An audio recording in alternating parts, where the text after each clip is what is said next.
Lesson 3. Nelson Mandela is a particularly special case study in the leadership world because he is universally regarded as a great leader. You can take other personalities, and depending on the nation you go to, we have different opinions about other personalities. But Nelson Mandela, across the world, is universally regarded as a great leader. He was actually the son of a tribal chief. And he was asked one day, "How did you learn to be a great leader?" And he responded that he would go with his father to tribal meetings. And he remembers two things when his father would meet with other elders. One, they would always sit in a circle. And two, his father was always the last to speak. You will be told your whole life that you need to learn to listen. I would say that you need to learn to be the last to speak. I see it in boardrooms every day of the week. Even people who consider themselves good leaders, who may actually be decent leaders, will walk into a room and say, "Here's the problem, here's what I think, but I'm interested in your opinion, let's go around the room." It's too late. The skill to hold your opinions to yourself until everyone has spoken does two things. One, it gives everybody else the feeling that they have been heard. It gives everyone else the ability to feel that they have contributed. And two, you get the benefit of hearing what everybody else has to think before you render your opinion. The skill is really to keep your opinions to yourself. If you agree with somebody, don't nod yes. If you disagree with somebody, don't nod no.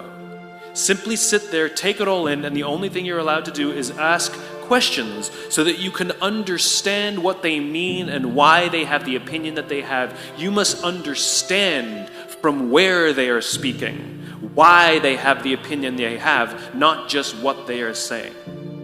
And at the end, you will get your turn. It sounds easy, it's not. Practice being the last to speak. That's what Nelson Mandela did. Lesson 4.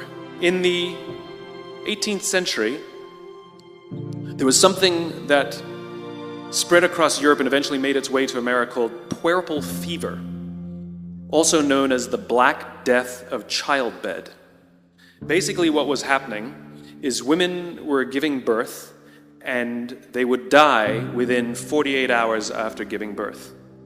This Black Death of childbirth was the ravage of Europe, and it got worse and worse and worse over the course of over a century.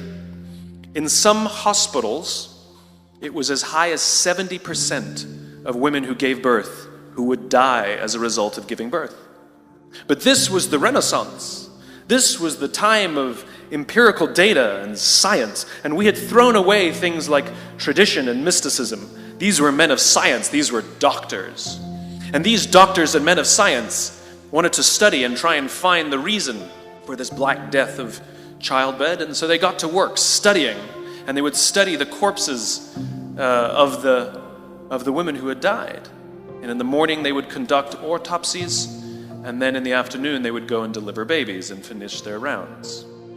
And it wasn't until somewhere in the mid-1800s that Dr. Oliver Wendell Holmes realized that all of these doctors who were conducting autopsies in the morning weren't washing their hands before they delivered babies in the afternoon.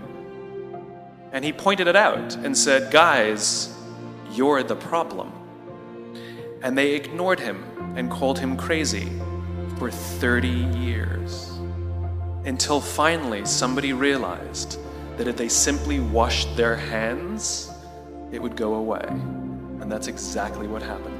When they started sterilizing their instruments and washing their hands, the Black Death of childbed disappeared. The lesson here is, sometimes you're the problem.